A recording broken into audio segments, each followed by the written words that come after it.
नमस्कार दर्शकों, Indian council of medical research यहाँ से आपके लिए 12 पोजीशन आई है यंग प्रोफेशनल की।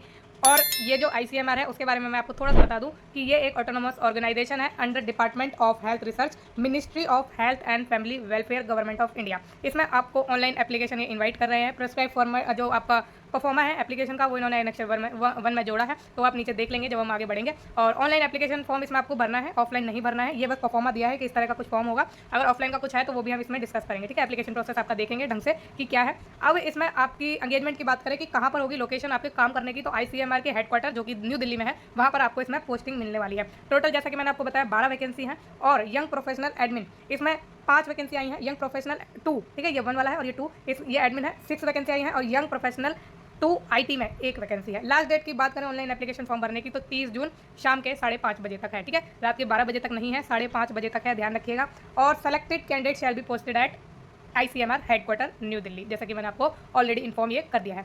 अब इसमें एज लिमिट की बात करें तो यंग प्रोफेशनल 1 के लिए 35 साल है। देखो लिखा हुआ है not more than 40 years for the post of young professional 2 on the last date of receiving of application form. Age जो काउंट होगी आपकी 30 जून 2025 से होगी। यंग प्रोफेशनल 1 के लिए 35 साल है। यंग प्रोफेशनल 2 के लिए 40 ईयर्स है, 40 साल है।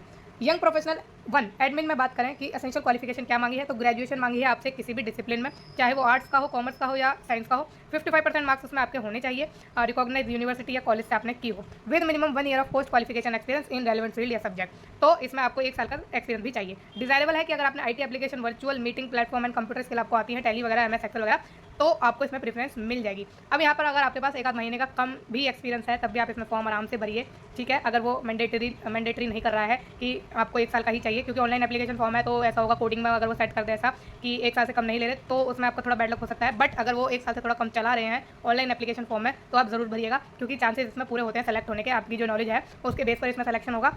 तो इंटरव्यू का यही फायदा होता है कि कौन सा कैंडिडेट कौन से मौके पे पसंद आ जाए, कुछ पता नहीं चलता है। तो अगर आपका लक अच्छा काम कर रहा है, ठीक है, लक तो बढ़िया ही काम करना चाहिए, तो अगर अच्छा काम कर रहा है तो आपका सिलेक्शन हो गई होगा। फिर आगे बात करें यंग प्रोफेशनल 2 एडमिन में ही, इसमें आपसे पोस्ट ग्रेजुएशन मांगी है किसी भी डिसिप्लिन में 55% मार्क्स के साथ, और मिनिमम 1 साल का एक्सपीरियंस मांगा है इन रेलिवेंट फील्ड या सब्जेक्ट। डिजायरेबल वही है कि आईटी से रिलेटेड आपको चीज़ें आती हैं, एमएस ऑफिस आता है, टैली, पावर पॉइंट, ये सब आता है, तो प्रेफरेंस आपको ही दी जाएगी। नेक्स्ट जो लास्ट पोजीशन है आपकी यंग प्रोफेशनल 2 आईटी में, डाटा एनालिस्ट में है ये। पोस्ट ग्रेजुएशन आपकी होनी चाहिए एटलीस्ट 55% मार्क्स के साथ इन कंप्यूटर एप्लीकेशन या इन्फॉर्मेशन टेक्नोलॉजी या कंप्यूटर साइंस या आर्टिफिशियल इंटेलिजेंस या फिर ऑपरेटिंग सिस्टम या सॉफ्टवेयर इंजीनियरिंग या कंप्यूटर ग्राफिक्स में 1 साल के एक्सपीरियंस के साथ इन द रेलेवेंट फील्ड, यानी कि आपके इसी में किसी में इन्हीं किसी फील्ड में एक में आपके पास 1 साल का एक्सपीरियंस होना चाहिए। और proficiency Microsoft Excel, access and MIS data management मांगा है इन्होंने। रेम्यूनरेशन पर आए तो यंग प्रोफेशनल 1 को 30,000 रुपये पर मंथ मिलेंगे और यंग प्रोफेशनल 2 को 42 यानी 42,000 पर मंथ मिलेंगे। एचआर वगैरह नहीं दिया जाएगा, ठीक है। पीरियड ऑफ एंगेजमेंट की बात करें तो इनिशियल टर्म ऑफ एंगेजमेंट जो होगा वो होगा 1 साल के लिए, जो कि एक्सटेंडेबल होगा फॉर 2 more ईयर्स, यानी टोटल 3 साल तक आपको इसमें काम करने का मौका मिलेगा। तो 3 साल तो मिलेगा ही मिलेगा, बट ऐसा भी होता है कि ये एक्सटेंड और ज़्यादा कर दें या और कोई अपॉर्चुनिटी आपको उसी ऑर्गेनाइजेशन में मिल जाए, उसी इंस्टीट्यूशन में मिल जाए, क्योंकि जब आप किसी ऑर्गेनाइजेशन या इंस्टीट्यूशन से जुड़ते हैं तो अंदर की बातें आपको पता चलती हैं। आपको पता चलता है कि कौन सी वैकेंसी आ रही है, कौन सी वैकेंसी पब्लिक नहीं कर रहे, बट आपको पता है, तो उस केस में आपकी ज़्यादा चांसेस हो ही जाएंगे सेलेक्ट होने के, ठीक है। तो बात आप समझ ही रहे होंगे मेरे कहने का मतलब क्या है। अब टीएडीए की बात करें कि अगर आप डोमेस्टिक टूर करेंगे ऑफिशियल वर्क के लिए तो आपको टीएडीए दिया जाएगा, है ना। अब ये लीव एंटाइटलमेंट वगैरह है, जब आपका सिलेक्शन होगा तब आप खुद भी पढ़ेंगे तो आपको बड़ा मजा आएगा, ठीक है। तो मेरी बेस्ट विशेज़ है आपके लिए कि आप जल्दी से सिलेक्शन लें अपना और अपने जीवन को बेहतरीन तरीके से जिए। अब आगे बढ़ें और तो और इंपॉर्टेंट चीज़ें देखते हैं क्या है इसमें। इसमें आपका एप्लीकेशन जो है प्रोसेस रह गया ना, वो चेक कर लेते हैं कि क्या है एप्लीकेशन प्रोसेस। वैसे ऑनलाइन ही भरना है और कुछ इसमें इन्होंने खास दिया नहीं है ना। तो ये तो इन्होंने एप्लीकेशन फॉर्म ही एंड कर दिया, सॉरी वो जो आपका ये नोटिफिकेशन एंड कर दिया है। But notice shall be issued on website, जो कि ये है only, no separate notification shall be issued in the press. तो इसमें आपको जो आपका सिलेक्शन होगा ना, जब आपकी लिस्ट जारी होगी तो आपको जो है किस पर मिलेगी, वेबसाइट पर ही मिलेगी, आपको रेगुलरली चेक करना है, ठीक है।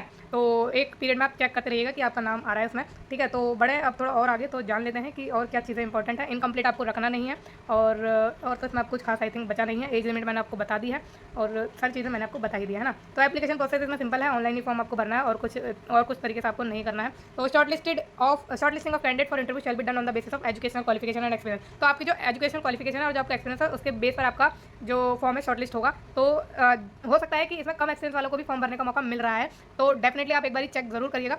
और अगर आपकी हाईएस्ट क्वालिफिकेशन है ना, आपने पीएचडी वगैरह कर रखी है या आपने एमटेक वगैरह कर रखी है, जो मतलब रिलेटेड फील्ड में अपनी एमएससी एमटेक जो भी है जो उन्होंने मांगे उस हिसाब से, तो अगर आपने कर रखा है वो चीज़ तो आप फॉर्म जरूर भरिए, ठीक है, अगर आपको मौका मिल रहा है।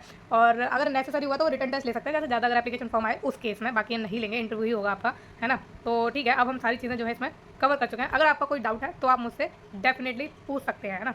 तो अच्छा 1 मिनट, ओके। इसमें एक इंपॉर्टेंट पॉइंट आपके लिए ये भी है कि अगर जो एजुकेशनल डॉक्यूमेंट है, आपके फोटोग्राफ या एक्सपीरियंस सर्टिफिकेट है, अगर आप वो ढंग से अपलोड नहीं करेंगे तो आपका फॉर्म रिजेक्ट हो सकता है। तो इस चीज़ का खास ध्यान रखिएगा। जो भी उसमें क्राइटेरिया है फॉर्म भरने का, उसी हिसाब से आप भरिएगा। और इसमें एप्लीकेशन फॉर्म ये कह रहे हैं इन्होंने दे रखा है, बट इसमें कहीं भी नजर नहीं आ रहा। तो आप जब भरेंगे तब आपको पता चली जाएगा, क्योंकि ऑफलाइन इन्होंने कोई प्रोसेस नहीं रखा। तो ठीक है, अब हम इस वीडियो को यहीं एंड करते हैं। अगर आपको कोई डाउट है तो आप मुझसे जो है कमेंट के थ्रू पूछ सकते हैं। बाकी आपको वीडियो कैसी लगी है वो मुझे कमेंट में ज़रूर बताइएगा। अगर आपको जो है वीडियोस या इन्फॉर्मेशन मेरे द्वारा जो भी मिलती है, अगर आपको लिए वो रेलिवेंट होती हैं, इंपॉर्टेंट होती हैं, तो please government and private job को लाइक, शेयर और सब्सक्राइब जरूर कीजिएगा। Thank you so much.